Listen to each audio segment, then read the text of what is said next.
is going on with you guys? TheCaliEffect, King of Games here. Today, we are watching an exciting match between Burning Abyss and Altergeist, as Chip 102 is going to start off this bout by activating Pot of Duality, revealing an Altergeist Mullaseek, an Altergeist Conqueree, and another Duality itself. Quickly deciding he's going to add the Mullaseek from his deck to his hand, shuffle it, and then hand it right back to me for me to shuffle. Now, the reason why Mullaseek is such a good card between the three is Conqueree really isn't going to get you much. Another Duality prevents you from special summoning, but Mullaseek could be Disruption or a free search if he decides to link it off. Following up, Chip 102 is going to normal summon Altergeist Marionetta, probably the best normal summon you can have when under Pot of Duality. He'll be able to set Altergeist Protocol face down to his side of the field. The reason why Protocol is just so good, especially in this Burning Abyss matchup, is because you can get rid of an Altergeist monster you control to negate the activation of a monster effect. Knowing this, my Burning Abyss deck is pretty much all monsters, so Protocol will have his easy pickings at whatever card he wants to disrupt. Chip now setting 3 cards face down, he's going to go ahead and pass his turn right back to me, or to me.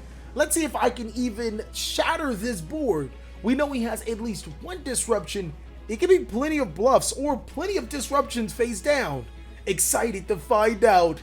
As I'm going to start off my turn by activating Sekka's Light, I'm going to be able to draw 2 more cards from my deck to my hand. We're going to be starting off and hopefully building to an epic climax that can possibly see more of Chip's cards either activated, negated, or just outright destroyed. Since Sekka's Light is not a hard once per turn, its effects are a hard once per turn, but you can use both effects in one turn. We can go ahead and use Sekka's Light to shuffle in the Barbar into our deck to draw an additional card. It's pretty apparent that I either have too many Burning Abyss or not enough Burning Abyss, because your Burning Abyss are just like free summons. You can just summon them to your side of the field, use them for link plays and bait his face down. But just the fact that I'm shuffling in Burning Abyss monsters with Sekka's Light either means one or the other. Maybe my hand doesn't comprise of Burning Abyss monsters, or I just have too many. Possibly I could be digging into another card that would be more useful. So with that in mind, I'm going to activate the effect of my Gallus the Star Beast. Star Beast sending the top card from the deck. It happens to be a Giant Rex. I'll be able to inflict quite a bit of damage to Chip's life points and spell summon the Gallus to my side of the field. Chip down to 7,200 already. This is going to be a game, ladies and gentlemen. If I can resolve Gallus the Star Beast's effect 9 more times, we can win the game. Okay, that's probably not what it's going to come down to. But the Giant Rex in the graveyard is perfect, as I'm now going to banish it to be able to spell summon the Rock Spirit to my side of the field, and that will trigger the effect of my Giant Rex. Giant Rex will be able to special summon itself back to the side of the field since it was banished. And now I have 2 level 4 monsters. Chip reading into this, he's going to see the Giant Rex hit the field, and now he has to think, should I activate cards preemptively? The answer is probably yes. He's going to trigger his face down card in Personal Spoofing, revealing his Altergeist Mullaseek to shuffle it into his deck to add an Altergeist monster from his deck to his hand.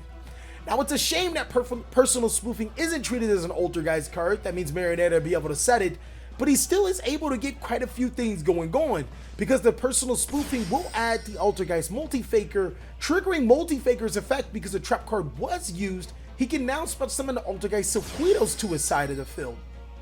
Now, Silquitos is a disruption in itself. While Personal Spoofing didn't necessarily mean itself was a disruption, he was able to get one of his strongest cards to his side of the field.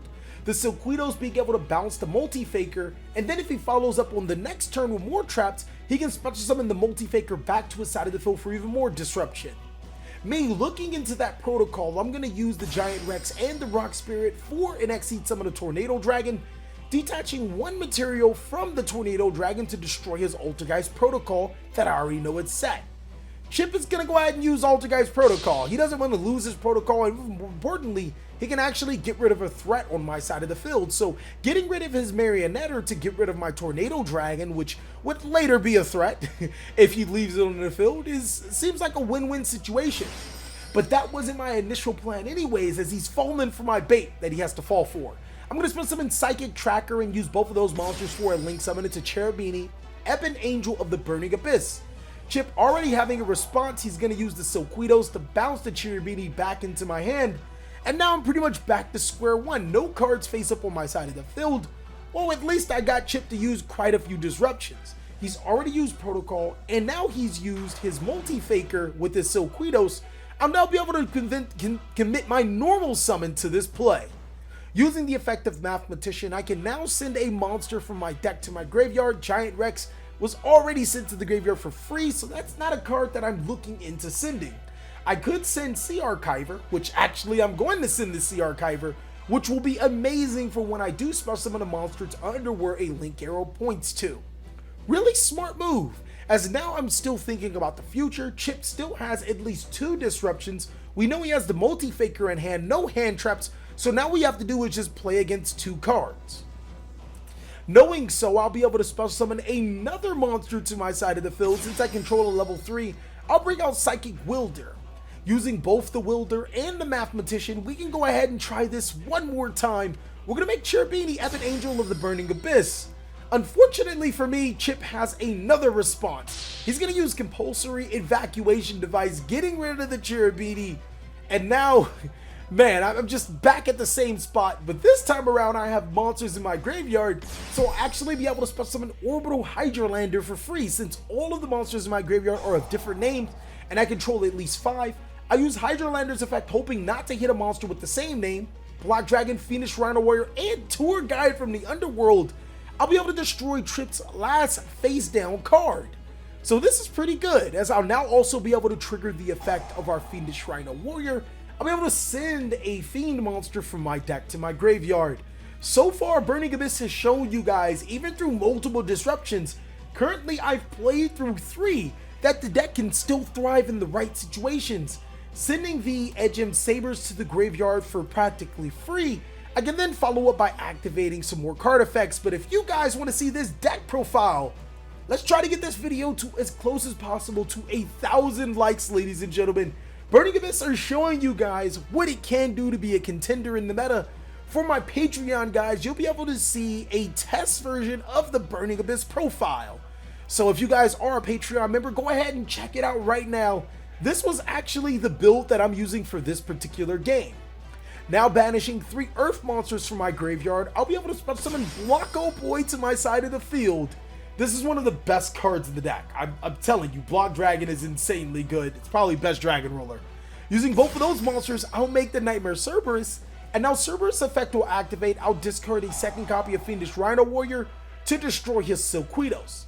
Triggering the effect of my Block Boy, I'm going to add the Rock Spirit and Gigantes back from my deck to my hand, and then I'll be able to special summon both of those monsters to my side of the field. It's almost amazing how that Nightmare Cerberus turned into more advantage than you thought it would. So banishing Fiendish Rhino Warrior, I'll special summon Gigantes, and then banishing another monster in the second Fiendish Rhino Warrior, I'll be able to special summon the Rock Spirit. Using all 3 of those monsters, counting the Nightmare Cerberus as a link 2, I'll now be able to make Boral Sword Dragon. But here is where the insaneness comes in. I have Earth monsters in my graveyard. I'll banish 3 of them to special summon my Block Boy back to my side of the field. And whoa, not only were we able to break Chip's board, all those disruptions, we are now able to attack for game. Burning Abyss is crazy, ladies and gentlemen. So Burning Abyss taking that very first game, that was crazy, seeing how we play through all of that back row. Let's see what Altergeist has in response, as he's going to start his turn by normal summoning Sangan, and then immediately using the Sangan for a link summon into your Salomon Great Almirage. Now, the Altergeist multi-faker was hit on last Forbidden List. He's going to go ahead and activate the Sangan to retrieve that multi-faker from his deck to his hand. But it almost does not matter for the Altergeist strategy. The deck has so many ways to get into the multi-faker, whether it's through personal spoofing, Sangan, extravagance, duality. There are plenty of ways to get into this card. Just when you get into it, you probably want to protect it. Chip's going to want to keep that in mind when going into this. He's going to set some back row face down, and that just might be the end of his turn. Because Sangan did require him to use his normal summon, he can't follow up with a card like Marionetter. So he's going to go ahead and pass it right back to me, and I'm in the same position. I have to play through 4 back row. I know he has the multi-faker, so I'm going to start off my turn by normal summoning Patchy Fossil Dyna Patchy Cephalo. This means if any of his back row is a solemn strike or whatever, he's gonna have to deal with the Fossil Dyna first. Using the Fossil Dyna, I attack into his Mirage, but Chip just so happens to have the Infinite Impermanence. He'll be able to negate the effects of the Fossil Dyna, and now he'll be able to trigger the effect of his Altergeist Multi-Faker since the effect of Fossil Dyna was negated. He'll also be able to special summon an Altergeist Sequitos to his side of the field, meaning that he can get Sequitos Multi-Faker shenanigans going on. This is just not looking good for me right now, as the Fossil Dyna was a surefire way. Let's say if Chip had like all solemn strikes or just non-activation cards, Fossil Dyna probably could have won that game too for me, just outright, provided that he didn't draw a Marionette or didn't have a Marionette. So it was a flawed combo in essence, but it is what it is. It was my best foot going first. I'm now going to attack with the Fossil Dyna. Chip's going to respond with the Sequitos, bouncing it back to my hand, and I'm free to special summon again. As I'll special summon Libic to my side of the field and then follow up with another Burning Abyss monster inside of CalCab. Well, actually, instead of going into the link play, we're going to play it really defensive, using both of those monsters for an Exceed summon into Dante, Traveler of the Burning Abyss. It looks like Chip actually does have another response. What is going on with you, man? Stop it. He's going to use Crackdown to take Dante. And a little bit of side banter that was going on. He was taunting me. Yeah, this Dante looks that much better on my side of the field than your side of the field. Oh man, that 2800 body is just too strong. That's going to be pretty much it for my turn, as I'll pass it right back to Chip. He's going to draw his card, and that card just so happens to put him further ahead in the lead. He's going to activate the effect of his Pot of Extravagance, banishing 6 cards from the top of his, or from his extra deck. In this particular situation, it kind of doesn't matter. I don't even think I think he's shuffling and handed back to me. When we go against decks like this, it's like, does it really matter which cards that you banish? Sometimes you do it for show, like, you know, how we keep constantly handing each other our decks. We want to, you know, show you guys that you should shuffle what the etiquette is, but it's like, it's one of those losing situations. Fortunately for you guys could be winners by checking out the code CaliEffect 10 off at Imperium Duelist. You guys can get mats like what you are seeing now and anything else in your cart for an additional 10% off, ladies and gentlemen. That's how you become a winner, and you can support the CaliEffect along in the process. So banishing 6 cards from his extra deck, Chip's going to be able to draw 2 additional cards. And he's now able to pop off with some plays. I mean, I still do have 8,000 life points, and the thing about Altergeist is that they're not a deck that really can OTK, but they can put you in a position where you probably just don't want to play any Yu-Gi-Oh! Anymore. Using the Altergeist Marionette as his normal summon, he's now going to be able to set an Altergeist card to his side of the field. He's going to set the Manifestation this time around, which pretty much prompts me that yes, he already has the protocol. Manifestation is just a free card to his side of the field. Chip now handing it back to me. Man, it looks like he's going to be able to swing for maximal damage, yo. It's not a lot of damage, but still, it's the thought that counts, guys. Swinging with those 2 monsters, he's going to bring me down to a respectable amount of life points. And then I think that's pretty much going to be the end of his turn. He's going to bring me down to 5,600, set a card face down, and then, yeah, that's the slow tempo of Altergeist. He's not really going to have much else to do in this particular situation, but he does have 4 other back row cards that I have to be wary of. So I'm seriously in the exact same situation. This time around, Chip has slow grinded his way to even more cards on his side of the field and even more dangerous back row. Activating Gallus the Star Beast, I'm going to mill the Rock Spirit and then special summon the Gallus the Star Beast to my side of the field. That's going to bring Chip down to 7,200 life points. And now we're looking at a window of opportunity. Being so faithful, normal summoning the Mathematician to our side of the field. We'll be able to activate the effect of our Mathematician, which will allow us to send a monster from our deck to our graveyard until Chip has other plans. It turns out that he actually did have the Solemn Strike, and this time he's going to use it on a Mathematician effect, daring me to summon another level 3 monster to my side of the field. But what's even more important is that he prevented the effect of Mathematician to send from the deck to the graveyard. This is just one of those situations where you're just not in a good spot. but I'm trying to make use of it. Banishing the Mathematician, I'll special summon the Gigantes to my side of the field, getting ready to come back with an insane play. We can use both the Gigantes and the Galaxy Star Beast for a link summon into a huge monster that could stop the... No, we're scooping. Yep. That is how Game 2 pretty much carried over, ladies and gentlemen. Altergeist able to outgrind, but this time I'm gonna go first. Special summoning Skarm to my side of the field and then following up with the Alec. Not necessarily the best way to start off your turn, but definitely not the worst. Using both of those monsters for a link summon, we're going to special summon to Cherubini Ebon Angel of the Burning Abyss. Popping off with Ebon Angel, no hand traps by Chip's side. We're going to be able to send from our decks to the graveyard that fiendish Rhino Warrior. Now, Rhino Warrior's effect will trigger. We'll be able to send Graph, Malbrink of the Burning Abyss, to the graveyard, and that effect will trigger to be able to special summon Seer to our side of the field under where Cherubini points to. This time, we're in some pretty good hands. Now, a Great Mill will definitely get us in the right position, as I'll special summon a Psychic Wilder to my side of the field, and now I can use both of those monsters for an Exceed summon into a Dank Tay Traveler of the Burning Abyss. Now with this Dank Tay, if I remember correctly, I needed a good mill with this card. I didn't have the worst hand, I didn't have the best, but I certainly didn't have the worst. And the gods have answered me, milling 2 Mathematician and a Galaxy Star Beast. Now I bet you guys are wondering, like, TheCaliEffect, that's not a great mill. Well, I actually just wanted to have the Block Dragon in my hand, so it is an amazing mill.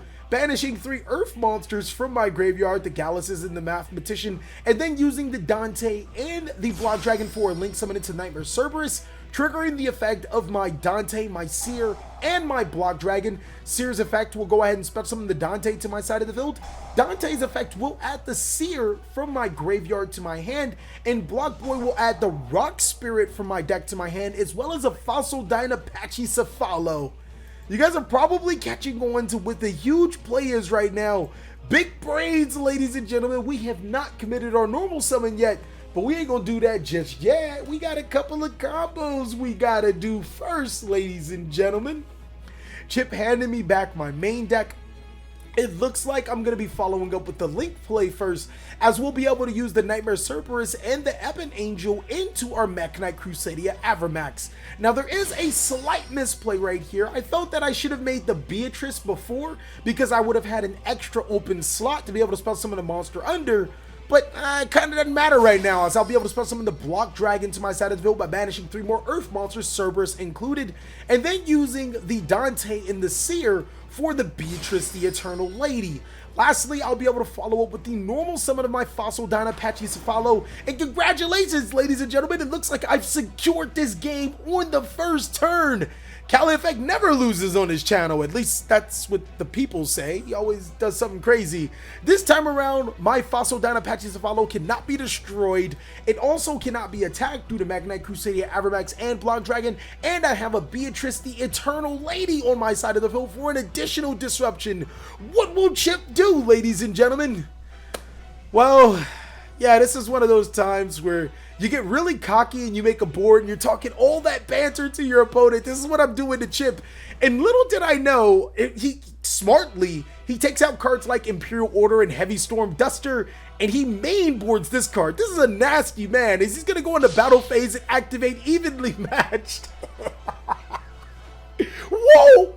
This is crazy, ladies and gentlemen. I have made a board for the gods right now, and Chip is going to activate his main deck Evenly Matched to break this board. I'm going to chain Beatrice the Eternal Lady because, I mean, I can send cards to the graveyard. I can get more cards done. This just isn't a great spot for me right now. But I'm going to send the Giant Rex to the graveyard. I'm also going to be able to trigger the Dante. Dante will allow me to add Seer from my graveyard to my hand, so there is a little bit going on. I actually should resolve the effect of Evenly Matched first, which will banish all 3 of my monsters in my main monster zone. My win condition is now just a Mech Knight Crusadia Avramax because Chip is going to have a hard time. Most of the decks in the meta still have to deal with a Crusadia Mech Knight Avramax, which is pretty potent in today's Yu-Gi-Oh! Chip's going to start off by normal summoning the Altergeist Mullaseek in his main phase 2. Not that it mattered, Mullaseek can't even send Avramax to the graveyard as it can't be targeted. And then he's going to go ahead and link summon into Link Kuriboh. Using the effect of his Altergeist Mulasik, he's going to be able to add an Altergeist monster from his deck to his hand. He's going to add the Multi-Faker this time around, and now Chip he's not in a position to win. He's definitely in a position to grind depending on what other cards he has in his hand. So yeah, this is definitely not looking good. I lost a clear-cut win. That should have been decisive. You guys, I wish you guys could hear the audio. Like, I was so, like, it was just, really, Chip, this is what we're doing? He's going to go ahead and pass it right back to me. This game is still winnable by me. I have one of the strongest monsters in Yu-Gi-Oh! Right now. It can't be targeted.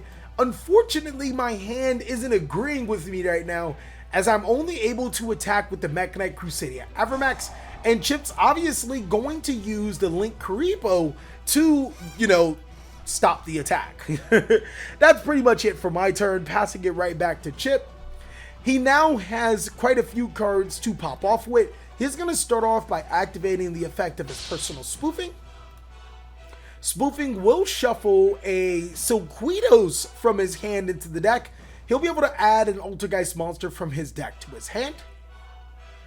That monster of choice this time around is going to be Marionetter. There's like no chance that this is anything else. Marionetter is the card that he needs right now. He'll also be able to trigger off the effect of his Altergeist Multi-Faker that was previously in his hand. So now, using the effect of his Multi-Faker, he'll special summon it to his side of the field. He'll also be able to bring out an Altergeist monster as well. This time of his choosing, instead of bringing out Silquitos, almost useless, he'll bring out the Mulasik. Mulasik is a great card right now because once he links off with it, he'll be able to make, obviously, you know, he'll be able to search another monster from his deck to his hand. Typically, you'd search another Multi-Faker or something like that, but it's at 1, so it is what it is. Chip is going to make the Altergeist Hextia, which actually gains attack equal to whatever Altergeist monster it's pointing to.